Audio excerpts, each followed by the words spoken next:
Atlanta sports fans, take a big sigh of relief, light up a cigar, pop open some champagne, because for the first time since 1995, you are World Series champions.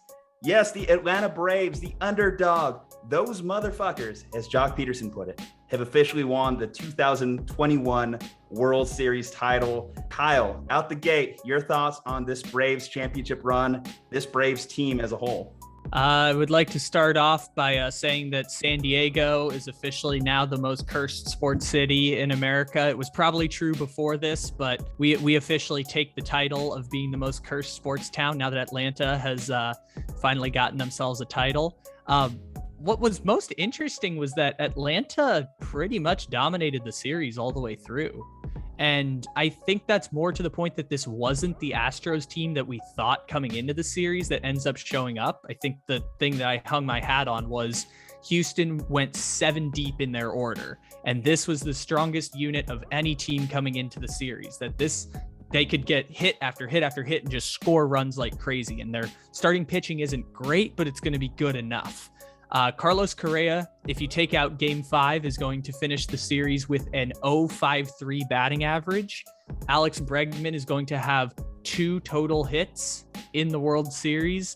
And Yordan Alvarez is going to finish with an 0.83 batting average for 6 games in the World Series. And right there, that explains to you exactly why the Houston Astros lose the World Series. I don't know if that's credit to the Braves, if the Astros hit into a slump. Correa was interesting because he got moved up in the order and that seemed to help, but Alex Bregman, fun stat, by the way, I'll bring to the proceedings here. Alex Bregman, for his career now, has a 218 batting average in the playoffs compared to 288 for his regular season career. So Bregman just seems to play a lot worse in the playoffs. Correa is about the same playoffs. I think he's like 888 and then 884 regular season to playoff OPS. So Correa just hit a slump. Yordan Alvarez, I don't know what to do with that one, but I feel like right there, that's your series, is those 3 guys all hitting below 100. And the Astros got no chance. We did say going into this, at least I made it a point to mention our World Series preview, I thought this was the best pitching staff that the Astros were really going to run into. Going against the Red Sox, subpar pitching staff there. The White Sox came into that series a little bit banged up, had several of their pitchers on IR, and the Astros were able to capitalize. The Braves, they just had a well-rounded bullpen and starting pitching effort. Obviously, in Game 1, when you have Charlie Morton go down with a broken leg, and then you have AJ Minter step in and pitch very well for them, give them a couple solid innings, and then you have several lefties out of the pen that come in to face Yordan Alvarez, and like you mentioned, hold him under 100 batting average. I think the Braves just had everything lining up well for them, and it's kind of like that thing in football where they always say low man wins in the trenches. Hot team wins in October when it comes to baseball. The Braves were the hottest team coming in. They had a lot of momentum coming over from September. Disregard the 88 wins. They were a solid team coming down the stretch one, going against the Phillies. Now, there's a couple of stinkers. There's a couple of bummers in this one. First off, I'd say, man, I feel for you, Dusty Baker. I was rooting for you on this one, man. Yes, I picked the Braves to win the World Series. But Dusty, the fact that you're going to go again 0 for 2 in your World Series appearances, that's a bummer. Feel for him. I am pissed at the Braves for pulling Ian Anderson with a no-hitter in a World Series game. Thought it would have been cool. Baseball historian here. You don't pull guys in no-hitters in a World Series game. I mean, come on. We gave Kevin Cash enough shit for pulling Blake Snell out of last year's World Series game. You have a guy rolling in Ian Anderson. I know it's a 1-0 game, but come on. Give me a little something here. Some cool things. Obviously, this is a big one too. Again, baseball historian fan, Hank Aaron. Obviously, this was the year of his passing. So the Braves coming up big, winning the World Series this year. I think it means a lot to that city. And honestly, Atlanta is going to be electric. I can only imagine the atmosphere in that city right now.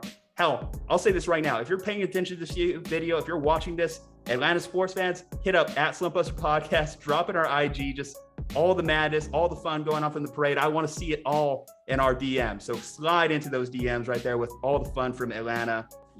Like you mentioned, just the way that the Braves were able to stifle the Astros hitting. And then we also mentioned it, the Astros pitching wasn't much better. I mean, they had some real stinkers. Framber Valdez had a 19.29 ERA in games 1 and 5. Their best pitcher was this Jose Urquidy kid who came in, Game 2 had a solid start, got the win also in Game 5 for them. But aside from that, I think, losing Lance McCullers from the get-go was a big thing that kind of put them behind the 8 ball coming into the series. Not having your ace, not being able to establish that tone in a home Game 1 of your World Series. Can't say it enough, though. Jorge Solaire, well-earned World Series MVP. He has the first leadoff home run in World Series history, Game 1. And he goes on to also have the game-winning home run, 7th inning of Game 4. And he has a 3-run home run that he puts on top of the train tracks out in Houston here in Game 6. Great performance by Max Fried.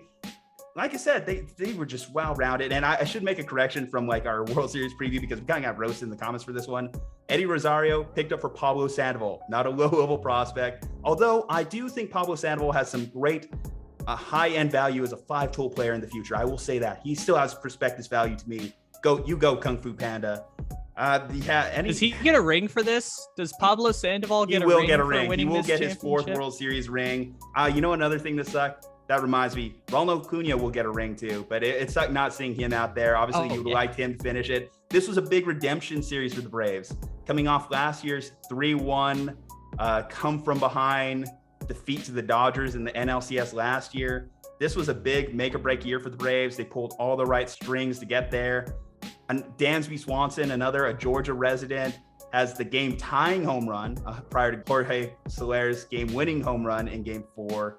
And then also has a home run today in this series too. So Dansby, going back to that Shelby Miller trade with the Diamondbacks back in the day, again, just absolutely fleecing people in these deals. You got to give it to Braves management there.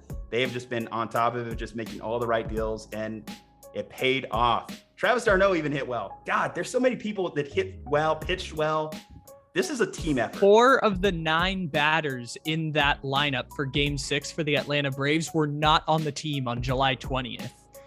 That's unbelievable. We've never seen anything exactly like that and have it work so well, where Duvall is hitting awesome. Eddie Rosario, NLCS MVP. Jorge Solaire, World Series MVP. If you would have gone back 2 years ago and said, okay, who's the core of this team? You're going to say, well, it's Freddie Freeman. It's Ozzie Albies, who was terrible in the World Series. It's Ronald Acuna, who wasn't there. It's a totally different cast of guys that win the championship.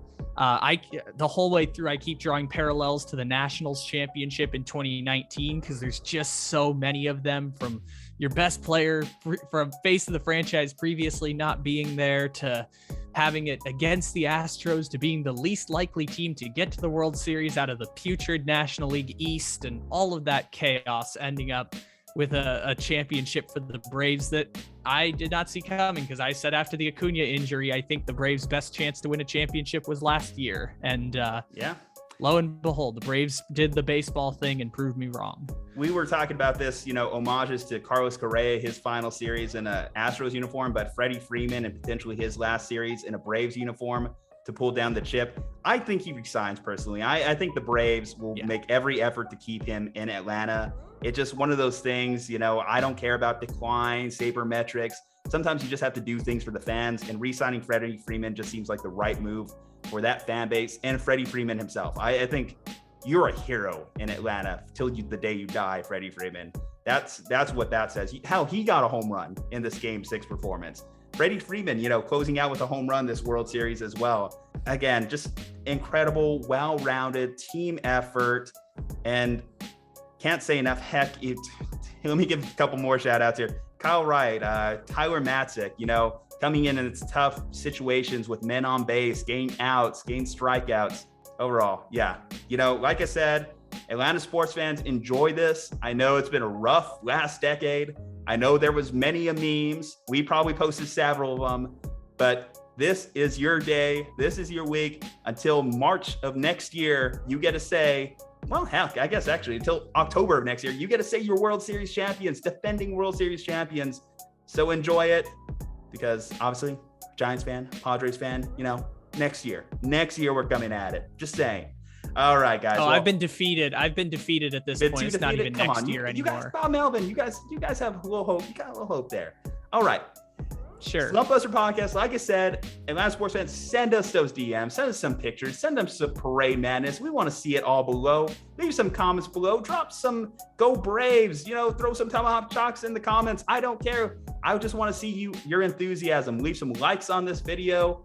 And don't forget to hit subscribe as we close in on 2,000 subscribers. Juju Talk Sports, Kyle Ledbetter. We'll see you next time.